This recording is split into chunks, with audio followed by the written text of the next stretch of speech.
Hello everyone. मैं Shraddha Agrawal, guest lecturer commerce, government arts and commerce college कोंका न्योरा से एम.कॉम 4 सेमेस्टर के स्टूडेंट्स के लिए प्रिंसिपल्स ऑफ मार्केटिंग के यूनिट 3 प्रोडक्ट डिसीजंस नामक यूनिट से एक वीडियो लेक्चर लेके आई हूँ। इसके पहले वाले वीडियो लेक्चर में हमने ब्रांड की मीनिंग और उसके डेफिनेशंस को और विथ एग्जांपल्स को हमने डिस्कस किया है। आज हम इसके आगे का कंटिन्यू करेंगे। Kinds of brand name. Brand के बहुत सारे काइंड्स होते हैं, वो आज हम लोग पढ़ेंगे। ब्रांड के काइंड्स भी हमने थोड़े से यहाँ पर मीनिंग यहाँ पे पहले वाले वीडियो लेक्चर में पढ़ चुका था। अब आज इसके आगे हम लोग पढ़ेंगे। जैसा कि पहले हमने पढ़ा था कि ब्रांड एक ऐसा प्रोसेस है जिसके द्वारा किसी प्रोडक्ट को एक पहचान मिलती है या एक नाम मिलता है।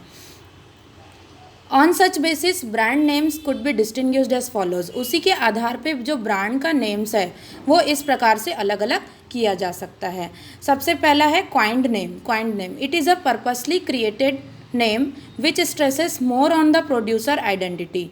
ये एक ऐसा पर्पसफुली किसी उद्देश्य वाला नाम है जो कि सबसे ज़्यादा स्ट्रेस किस पर डालता है? प्रोड्यूसर्स के पहचान पर, जो निर्माता है उसके पहचान पर। For example, Cadbury Elon is not distinguished unless attached with the chocolate. Cadbury, हम खाली कैडबरी बोलेंगे किसी को, तो कैडबरी को हम किसी भी चीज़ से अलग नहीं कर सकते जब तक वो किसी चॉकलेट से अटैच ना हो। अगर चॉकलेट की बात करें तो चॉकलेट हमारे पास कई वैरायटी का है, डेयरी मिल्क है, मंच है, पर्क है। इनके साथ हमको अगर कंपेयर करना है, कैडबरी है तो इनके साथ हम चार से 6 चॉकलेट्स अगर हम रखेंगे उसके साथ ही हम कंपेयर कर सकते हैं। इसी चीज़ को बोला जाता है क्वाइंड नेम। अब तो इसमें भी कई वैरायटीज़ आ गई। अगर डेयरी मिल्क की बात करें तो डेयरी मिल्क में भी 4-5 टाइप्स के डेयरी मिल्क आते हैं। तो ये कहलाता है हमारा क्वाइंड नेम, जिसमें प्रोड्यूसर की पहचान के बारे में डिस्कस किया जाता है। नेक्स्ट है suggestive name. It is such a name which suggest something about the product और इट्स फंक्शन। सजेस्टिव नेम मतलब होता है, जैसा कि नाम से डिफाइन हो रहा है, सजेस्ट मतलब किसी को अपना विचार देना। ये एक ऐसा नाम है जो कि किसी चीज़ों को सजेस्ट करता है अबाउट द प्रोडक्ट, किसी प्रोडक्ट के बारे में, और इट्स फंक्शन या फिर उस प्रोडक्ट के फंक्शन के बारे में। For example, Dant Rakshak, tooth powder etcetera are the names which refer the functions of the product. जैसा कि मतलब प्रोडक्ट का नाम ही रखा जाता है और उस नाम से ही हमको समझना होता है कि ये प्रोडक्ट किसके लिए बना है या क्या चीज़ के लिए वो यूज़फुल हो सकता है। जैसा कि दंत रक्षक टूथ पाउडर से तो हमको मालूम है कि वो किस चीज़ का है। अब यहाँ पे नाम दिया है उसका दंत रक्षक, यानी दांत की रक्षा करने वाला।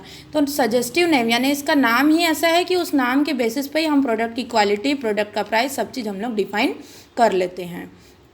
फिर है डिस्क्रिप्टिव नेम मतलब उस चीज़ों को डिस्क्राइब करता हो, वो प्रोडक्ट के बारे में अच्छे से डिस्क्राइब करता हो। It is a name that describes fully about the product, कि प्रोडक्ट है क्या उसके बारे में वो डिस्क्राइब करता हो। सच एज हिंगवती गोली है, चॉकलेट क्रीम बिस्किट्स है। अगर इस टाइप के प्रोडक्ट के नाम है तो वो हमको पहले से ही पता चल रहा है कि वो चॉकलेट क्रीम बिस्किट्स माने कि वो क्रीम बिस्किट है, चॉकलेट फ्लेवर से रिलेटेड है। हींगवती गोली यानी कि ऐसी कोई गोली है जिसमें हींग मिली हुई है, जो पाचन के लिए, डाइजेस्टिव सिस्टम के लिए अच्छी होती है। तो इस प्रकार से ऐसे कई प्रोडक्ट हैं जो नाम से ही उस प्रोडक्ट के बारे में डिस्क्रिप्शन यानी विवरण पूरा दे देते हैं। फिर है arbitrary name. It is a name which is neither related to product not to the producer. Arbitrary name क्या होता है? एक ऐसा नाम होता है जो कि ना कि प्रोडक्ट से रिलेटेड है और ना ही प्रोड्यूसर से रिलेटेड है। कई प्रोडक्ट ऐसे होते हैं जो प्रोड्यूसर अपने नाम पर डालते हैं, लेकिन ऐसा कई प्रोडक्ट होता है जो ना ही प्रोड्यूसर का है और ना ही वो प्रोडक्ट का नाम है। जैसा कि एनासिन है, मैगी है, हॉर्लिक्स है, फेविकॉल है। ये कोई प्रोडक्ट का नाम नहीं है और ना ही कोई प्रोड्यूसर का नाम है, लेकिन एक नया नाम इनको मिला हुआ है। इसी को बोलते हैं हम लोग आर्बिट्री नेम। तो ये हो गया हमारा काइंड्स ऑफ ब्रांड्स। इसके बाद हम लोग पढ़ेंगे usages and importance of brand. Brand का महत्व क्या है या ब्रांड की उपयोगिता क्या है? क्या ब्रांड ज़रूरी है हमारे लाइफ में? अगर देखा जाए तो बिल्कुल ज़रूरी है। ब्रांड की वजह से ही हम कहीं पर ठगते नहीं हैं, है ना। ब्रांड की वजह से ही हम अच्छा प्रोडक्ट ले पाते हैं या अपने पसंद का, अपने यूजेस के अकॉर्डिंग, अपने बजट के अकॉर्डिंग ही प्रोडक्ट को खरीद पाते हैं। ब्रांड का यूज़ या इम्पोर्टेंस सबसे पहले हम प्रोड्यूसर के लिए, निर्माता के लिए क्या उपयोगिता है उसकी, वो पढ़ेंगे। इसमें सबसे फर्स्ट पॉइंट है customers familiarity with the product. इसका मतलब जो कस्टमर है, जो ग्राहक है, वो कितना फैमिलियर है, मतलब कितना प्रोडक्ट के लिए जाना माना है। The things that are send to the market after assigning them a brand are easily recognised by the consumer. ऐसा कोई चीज़, ऐसा कोई वस्तु जो कि मार्केट में भेजा जाएगा after assigning them a brand, उसको ब्रांड असाइन करने के बाद are easily recognised by the consumers, मतलब जो उपभोक्ता हैं उनके द्वारा आसानी से वो प्रोडक्ट को पहचान लिया जाएगा।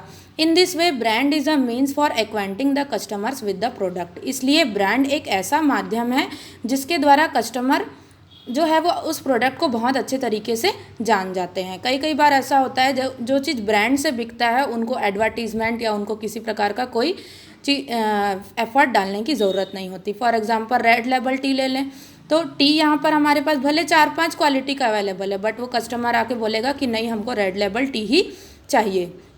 इसी प्रकार से और भी कई चीज़ें हैं जो लोग जो हैं, कस्टमर्स जो हैं, वो ब्रांड कॉन्शियस होते हैं, फुटवियर को लेके या और किसी चीज़ों को लेके।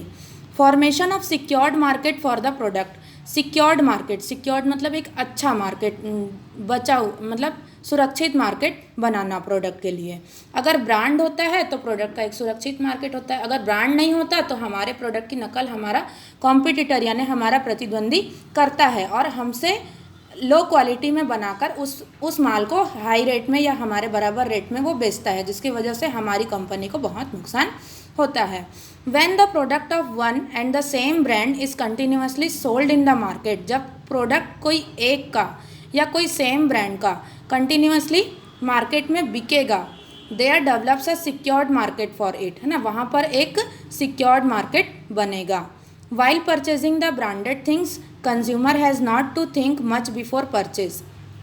कोई भी ब्रांडेड थिंग्स खरीदने के समय जो कंज्यूमर है उसको बहुत ज़्यादा सोचना विचारना नहीं पड़ता है खरीदने से पहले। जैसा कि मैंने अभी पहले भी बताया कि हमको रेड लेबल टी चाहिए, तो वहाँ पर रेड लेबल टी हम उठा के शॉपकीपर से या सुपर बाज़ार वगैरह में हम उसके बारे में पूछताछ नहीं करेंगे, हम डायरेक्ट रेड लेबल टी उठाएंगे, क्योंकि हमको रेड लेबल टी के बारे में हर एक चीज़ पता है कि उसकी क्वालिटी क्या है, उसका वे ऑफ यूज़ क्या है, इसके बारे में हमको किसी से पूछने की ज़रूरत नहीं है। लेकिन अगर इसके अपोजिट देखें तो ऐसा कोई नया चीज़ है तो हमको पूछना पड़ता है हाउ टू यूज़, इसको रखना कैसे, हाउ टू स्टोर, इसको यूज़ कैसे करना, ऐसा सब चीज़ हमको उसकी क्वेरीज करनी पड़ती है।